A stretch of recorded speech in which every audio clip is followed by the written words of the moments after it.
Scott Ogney, Biggest Mouth in Jackson County.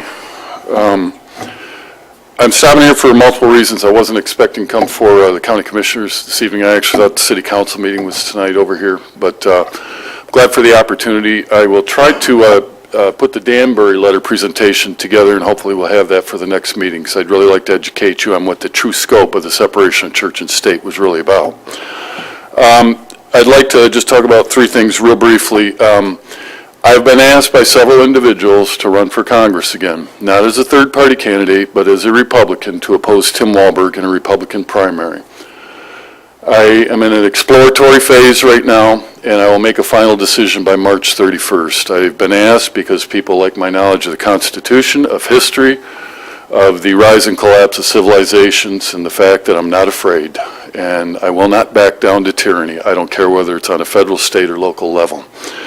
And I have spoken at the Branch County Republican Party meeting last week, and I've spoken at a few municipal meetings, and I will keep you posted as far as my status as a potential candidate. I would like to talk to you briefly about what is going on in downtown Jackson in terms of economic development. This is the mentality, and John, you've got some history working on that city council for the city of Jackson.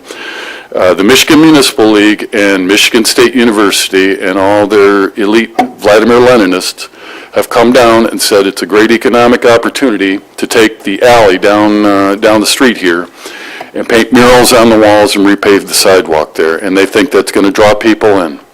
If you guys heard the story last week, Vermeulen Furniture is leaving the city of Jackson.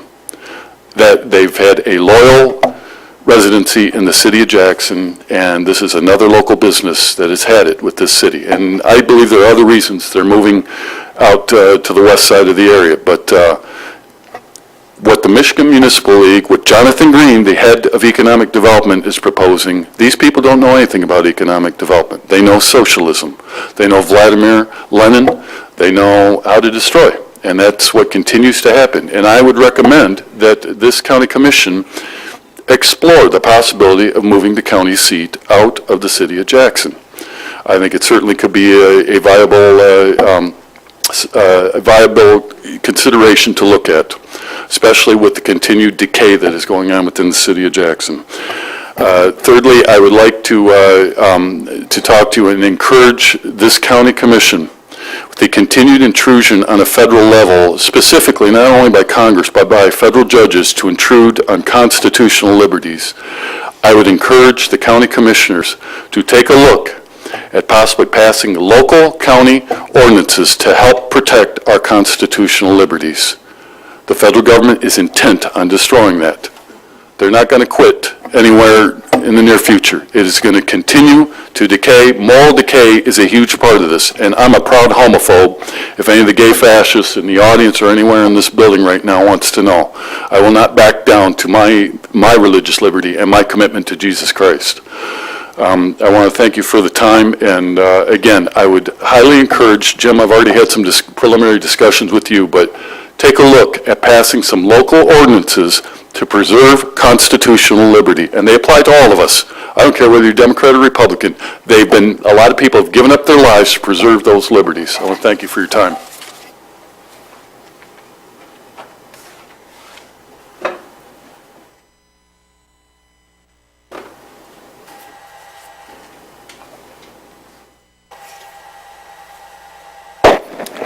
Peter Bormuth.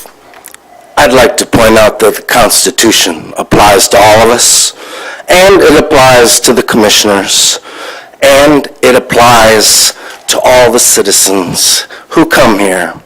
And having a commissioner pray in the name of Jesus Christ is unconstitutional. And hopefully our federal judges will enforce this. I'm not sure of that. I know that the Sixth Circuit Court of Appeals hates me, and if this case goes there, I probably will not prevail. But I would like to point out that none of our founding fathers at the Constitutional Convention believed in the divinity of Jesus Christ. George Washington left church before communion to express his dignified resistance to this idea. Thomas Jefferson wrote that he did not believe in the divinity of Jesus Christ. James Madison wrote that he did not believe in the divinity of Jesus Christ. John Adams was a Unitarian and wrote that he did not believe in the divinity of Jesus Christ. So to have a county commissioner pray in the name of Jesus Christ is unconstitutional.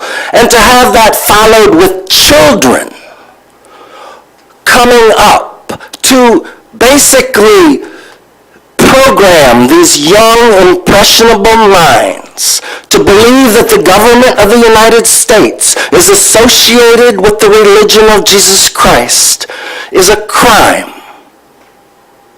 And I hope that the federal courts will see this the same way that I do.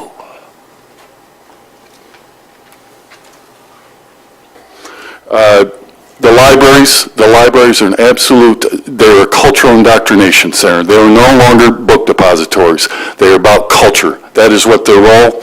And I will talk further another time. I'm just extremely disappointed. Adam, I would like to get a copy of this PowerPoint presentation because I'm using it as an example of how to cave into socialism. This is Socialism 101.